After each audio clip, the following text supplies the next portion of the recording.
السلام عليكم ورحمة الله وبركاته. الحمد لله نستعينه ونستغفره ونؤمن به ونتوكل عليه ونعوذ بالله من شرور أنفسنا ومن سيئات أعمالنا فمن يهده الله فلا مضل له ومن يضلل فلا هادي له وأشهد أن لا إله إلا الله وأشهد أن محمدًا عبده ورسوله أرسله بالحق بشيرا ونذيرا. اللهم صل على سيدنا محمد صلى الله عليه وسلم. رب اشرح لي صدري ويسر لي أمري واحلل عقدة من لساني يفقه قولي. ربنا زدنا علما. فقال الله تعالى في القرآن الكريم والفرقان المجيد: فأعوذ بالله من الشيطان الرجيم. بسم الله الرحمن الرحيم. لقد كان لكم في رسول الله أسوة حسنة.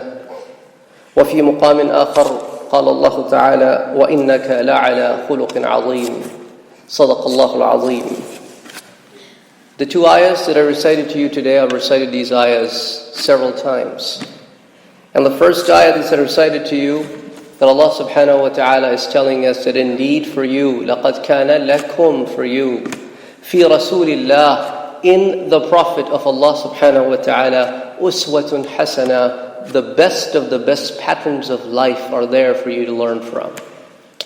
In the second ayah that I recited to you, وَإِنَّكَ لَعَلَى خُلُقٍ عَظِيمٍ, this ayah was revealed in the earlier Meccan period where Allah subhanahu wa ta'ala is reassuring His own Prophet and telling him that indeed you are at the highest level of the human character.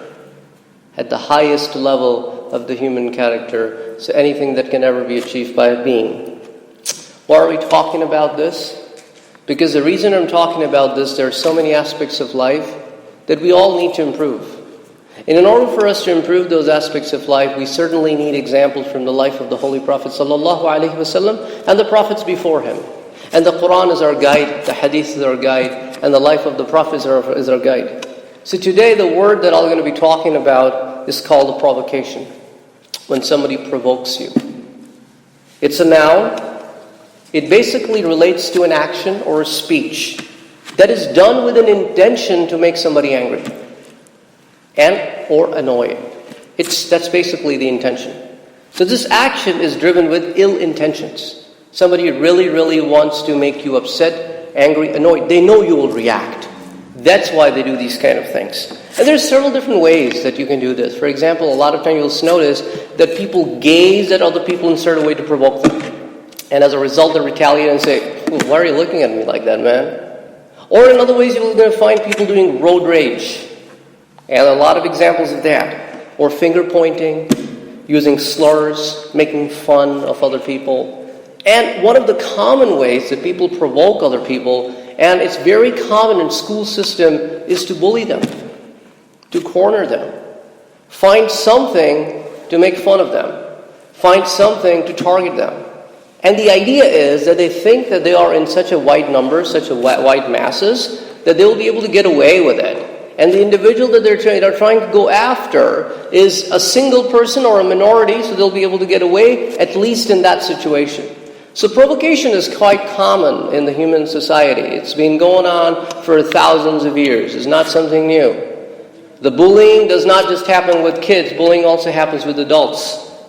And it has so many different forms and shapes. Unbelievable and unexplainable. Examples never end. So the idea is, what exactly happens in the process of provocation? It's a psychological behavior. So what other person is trying to see, he's trying to see what annoys you, what makes you angry. They try to look for those points. It's pretty much like they don't really know if you are remote control which button that they will press and that will going to make you angry. They're constantly trying different buttons. And sometimes the first button that they press is the one that provokes you. Sometimes down the road something provokes you. Sometimes you don't get provoked about yourself, but you get provoked about someone else. So constantly, people are trying to those push buttons. So how should we deal with these kind of situations? The best way is, as taught by the Prophet ﷺ, whenever you receive a set of information, do not react right away. That's where the problem lies. We react right away. We think that if we do not react right away, we will going to lose the situation, we'll be the loser. So as soon as we receive the information, we right away react to it. As opposed to receiving the information, contemplating it, and then based on the situation, reacting. So as a result, things happen which should not happen. So that's one thing. That whenever somebody presses that button on your remote control, the idea is you don't hand over your remote control to the other person. Rather, this is the time to act wisely. That's the bottom line. Do not let anybody else control you. That's one thing. Second of all, when these kind of things come to you, how do you contemplate in the light of Quran? How do you contemplate in the light of Hadith? One of the questions that we ask when we run into these situations, has any one of these things ever happened before? Certainly worst. Certainly worst. And we easily know from the Quran at least, it all started as early as the times of Noah. He was the first person that we know of in the capacity of a messenger who was bullied, cornered, made fun of, and was even challenged. Challenged by his own people. Challenged by the chiefs of his people. And they said, Ya Nuh, qad jadaltana fa aktharta jidalana. Oh Nuh, you and I, we had a lot of conversations, Enough of conversations. You've troubled us enough, okay? Now bring what you're promising. Fa'tina ma ta'iduna. Bring what you have been promising. That's it. Enough. Enough of what you have been telling us. But when that punishment of God came, they could not resist it. That's how it's early started. And that punishment finished them off. But that mental pressure Noah has to bear was not for a day or two. That was for hundreds of years. He would walk out of his house and would run into these people. Hundreds of years. Not 2, not 10, not 50, not 100, not 200. Hundreds of years he would go through that process and run into these people. But the bottom line is, he kept his calm. Because he was not ordered to respond in ways not allowed by Allah subhanahu wa ta'ala. Now come down the order. The times of Ibrahim alayhi salam. Young man, when you're young, you're energetic, enthusiastic, warm blood, you want to just tell people right away. So when Ibrahim alayhi salam is put in situations, he acted very wisely based on situations. He rather made those people think who were questioning him. He said, okay, if your gods speak, then ask the eldest of them who is left over, who broke these small ones. I don't know, ask them if they speak. So this is how he reacted in that situation that he was thrown in. When king called upon him and said, okay, Ibrahim, bring your Lord in front of me. What kind of Lord do you have? He said, my Lord is the one who brings the sun from the east and sets it to west. Okay? Like, ooh. So, okay, if you're Lord, then try to bring the sun from the west and set it to east just for a day. So it was a conversation. And he had no response to this conversation.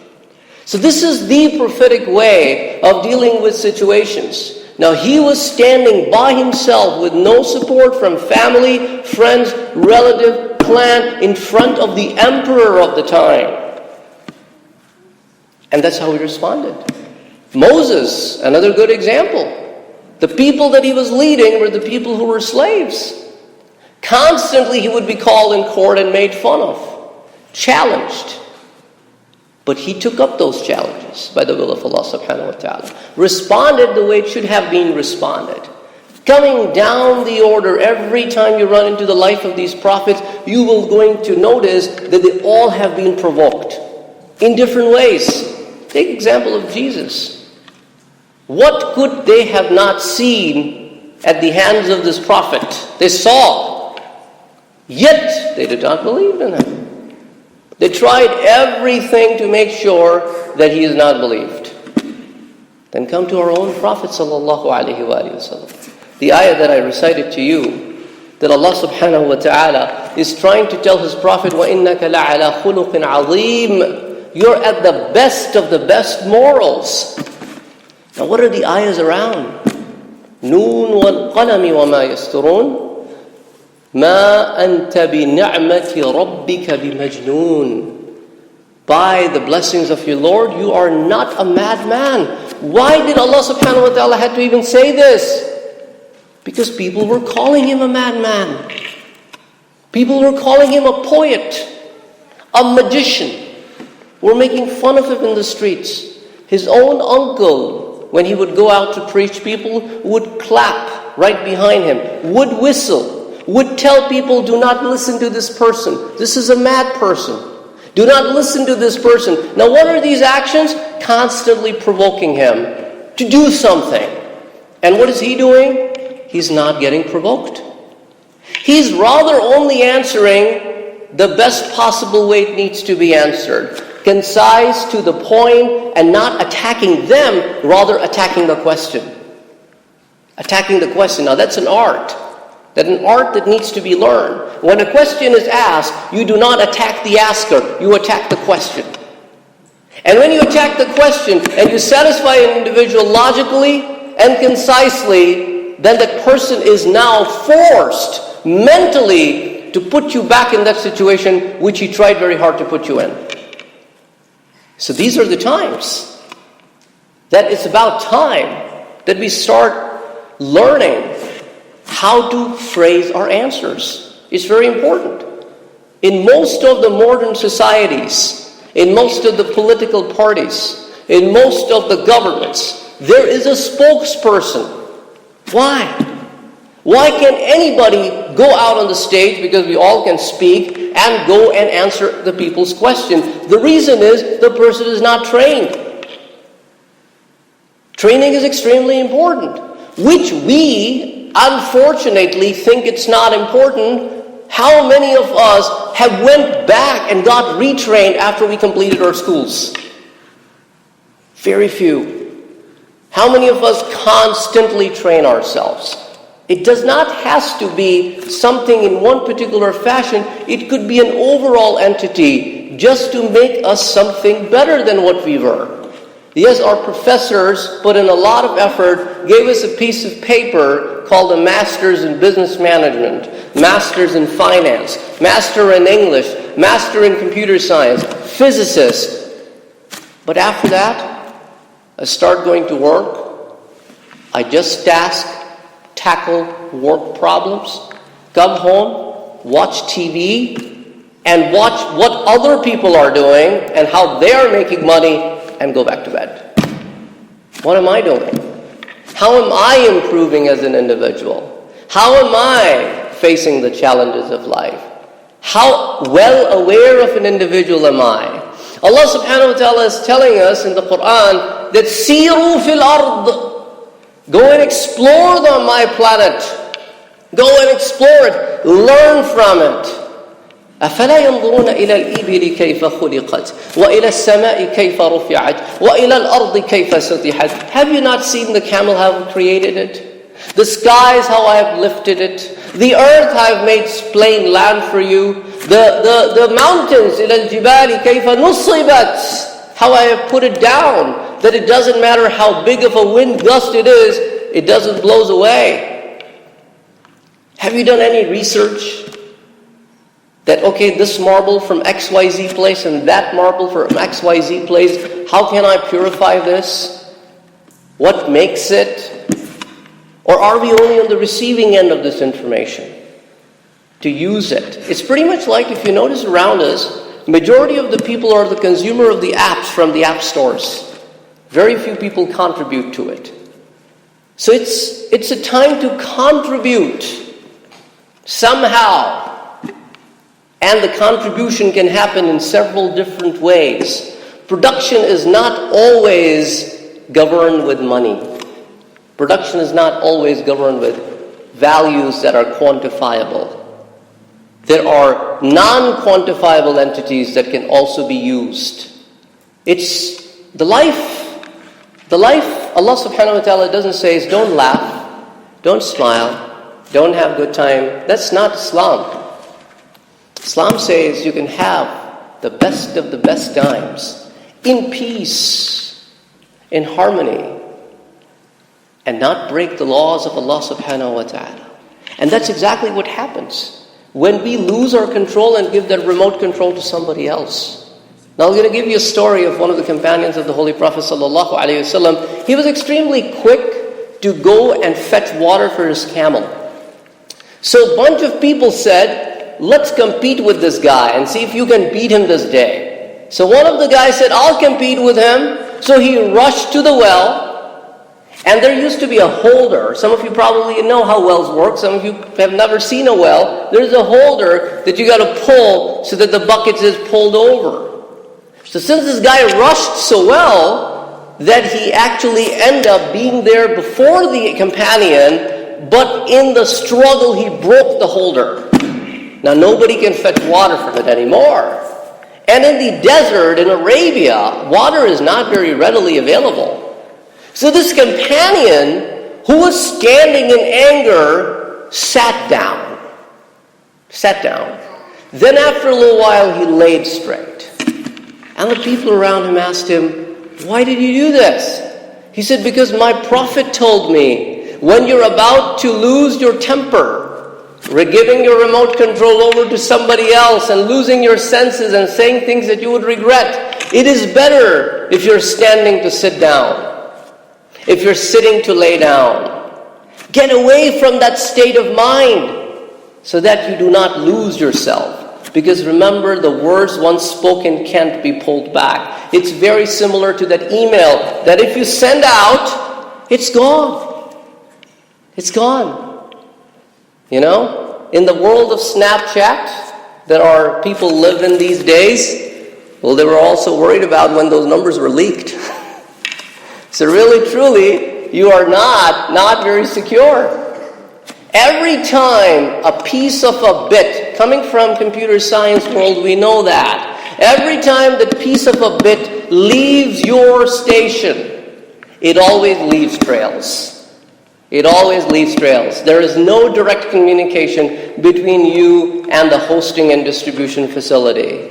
It always takes those jumps. Somewhere that data trail is there. So the bottom line is, going back to the provocation I was talking about earlier on, that we have to keep our calm, we have to keep our cool, we have to judge the situation, and then we have to speak about it. At times, we have to go and seek help from facilities. Sometimes what happens, that people provoke you in public. What should you do? Right away retaliate to them in public? Or seek help from authorities, officials, services. The decision is yours to make, but the decision has to be a wise one. The bottom line is, no one is above the law. Nobody can take law in their hands. The provocation must be stopped, but must be stopped wisely. So make wise decisions. Make better decisions for yourself and for your family and for the other people around you. Because sometimes people get affected by the action of one individual. أقول قولي هذا وأستغفر الله لي ولكم ولسائر المسلمين فاستغفروه إنه هو الغفور الرحيم.